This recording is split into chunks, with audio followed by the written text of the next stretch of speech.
New tonight at 6, 30,000 North Texas residents spent the night in the dark last night, and dozens of schools remain closed following Sunday night's destructive tornadoes.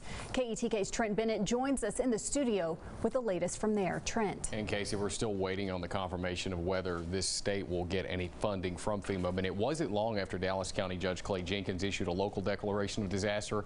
And Monday in Lufkin, we were there when Governor Greg Abbott issued a disaster declaration for the state. Now in Garland, though, police say they are increasing patrols. You see the damage there on your screen dealing with this in one specific neighborhood. It's where homeowners Rhonda and Jack Melton were when the storm hit. Unfortunately for the family, they were some of the lucky ones. They say they barely avoided the disaster. I mean, it wasn't just blowing, it was swirling. So I hollered at him, and we both made it to the closet before, the house started shaking. Take a look at this, though. At this Rowlett family, not only weathering the storm, they added a new member 30 minutes to their family after the twister touched down. It's their daughter, Joy.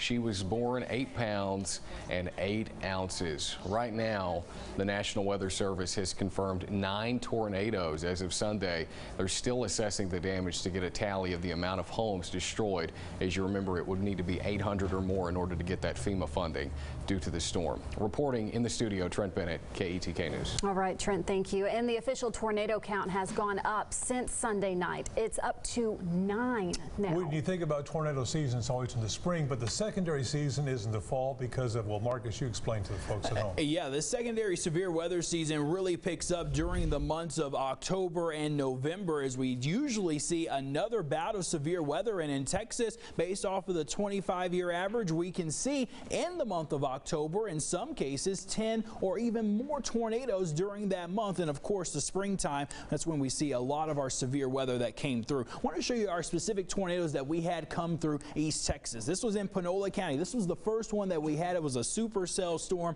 as it came through the city of Henderson. It was only on the ground for a very brief period of time near the Fairplay area, right near Highway 79. It was rated an EF0 and only lasting for 2 minutes. The second storm that hit was the Wills Point tornado. That was just around 11 o'clock. This was north of downtown. It was also rated an EF0 with peak winds at 80 miles an hour. Now, the newest one that we just had come in within the last hour and a half is in Cass County. This one on the ground actually for a lot longer. This one was on the ground for 13 minutes, and the length of it was almost 10 miles, and the peak wind there at 100 miles an hour. As mentioned, 9 tornadoes, 2 of those over in Ellis County, and we've had more confirmed over in the Dallas County area. We'll talk about that. Also look ahead to our storm chance with our next front here in just a few minutes.